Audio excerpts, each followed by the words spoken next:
Dishonored is a game by Arcane Studios. Rafael Colantonio and I are co-creative directors, and you play an assassin named Corvo, a supernatural assassin in a steampunk city. And it's a mix of stealth and first-person action and with some RPG elements as well.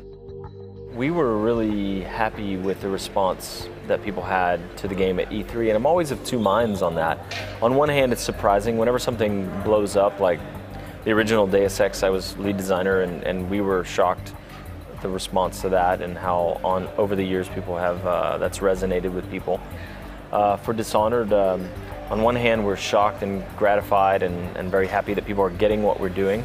On the other hand, we always feel like when you come along and you make a game that's interactive and where it doesn't play itself and the player is empowered to play with straight up combat or stealth, go very quickly, directly through the game or very slowly, eavesdropping on people, take one of many different routes through the missions, many different stylistic approaches, a different moral compass. You can murder everybody, or you can literally play this game without killing a single person. When you compare that to sort of room hallway games where you kill a monster at the end and a door automatically opens and a scripted event happens or whatever, like, as players, we're making the kind of game that we love. So as players, we're kind of like, of course, like, why wouldn't you?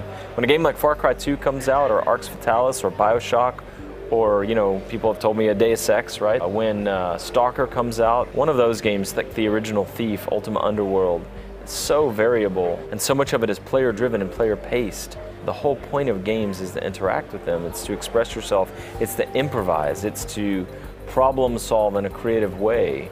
And the games we make specifically also have a layer of fiction. Like, they have the embedded narrative, but they also have the emergent narrative of moment to moment what happened.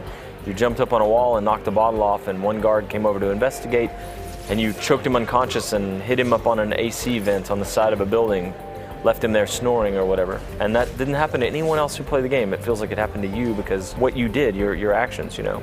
Like, why wouldn't people be excited about that? When somebody else makes a game like that, it's the most thrilling thing ever. I'm so excited about Bioshock Infinite or Spelunky or DayZ, these games that are, like, you know, highly variable and the player is in control.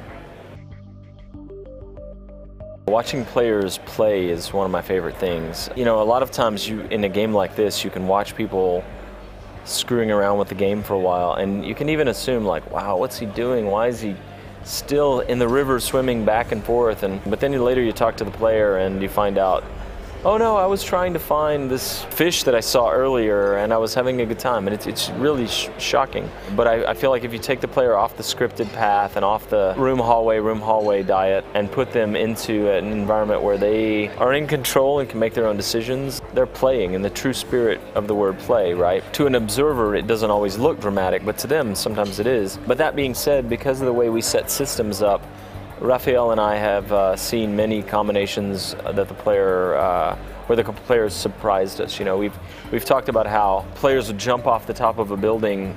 Normally, a 4 or 5 story fall would hurt them, would do damage to them. But on the way down, they see a member of the city watch walking, and they would possess the guy. And our possession works where you merge physically with him, you inhabit him bodily. And so on the way down, they possess this guard, and, like, it breaks the fall, and then they walk around as the guard and without taking any fall damage. That's an example of, like, a really improvisational. We let you buy your powers as kind of a rune economy. So, like, you can save them up and buy the most powerful power by halfway through the game, or you can buy a smattering of them early and slowly build toward the end of the game. Nobody can have all the powers. And exploration players find more runes, so they end up with more powers. You can also just choose the powers that are stealth-oriented or assassination-oriented. You can focus on possession or stopping time. You know, those things can be used very effectively for combat, but they can also be used very effectively for stealth, you know, sneaking by without anybody noticing. You can stop time and go behind them, and then when time resumes, you're behind the next pillar or whatever. That's very effective. We don't have discrete pathways where you can really only go down this path if you have this power. One of the things about our philosophy is that we like to be very messy. Deus Ex was like this as well, where all the powers and all the approaches and all the stealth combat all can blend into each other. There's not a stealth road and a combat road and a rat possession road necessarily. So we never end up in that situation where the player gets like 3/4 of the way down the path and can't advance. There's always multiple ways to advance. When you play a game a lot for a long period of time, as we do in development, people start getting really specialized and creative. Like, I'm going to do a playthrough called the Falling Angel playthrough, where I literally never kill anyone unless I use drop assassination and fall on them from above. I'm going to play through and I'm going to not kill anyone in the world except the key targets. Or I'm going to go through the game and I'm not going to care about whether I kill or not until I get to the key targets. And then for those guys, I'm going to do the non-lethal resolution. I'm going to go through the game and I'm not going to take any powers except possession. And I'm going to possess constantly and see how that feels to get through the game. And people even get goofy. Every time there's water, I'm going to get in the water. You know, I'm going to get as many of the hidden Sokolov paintings as I can find.